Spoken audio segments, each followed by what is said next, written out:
আপনারা চিনতে শিখুন।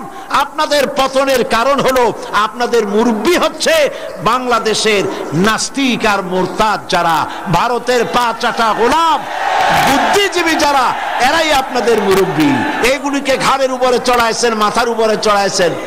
আমি একবার পার্লামেন্টে বলেছিলাম, गुलिस्तान के हर शाख पे बर्बाद गुलिस्तान के लिए एक ही उल्लू काफी है। गुलिस्तान के हर शाख पे उल्लू बैठे हैं, फिर अंजाम गुलिस्तान क्या होगा। ফুলের বাগান ধ্বংস করার জন্য একটা হুতুম পেঁচা হলেই যথেষ্ট, কিন্তু সারা ফুলের বাগান হুতুম পেঁচা দিয়ে ভরে ফেলেছেন।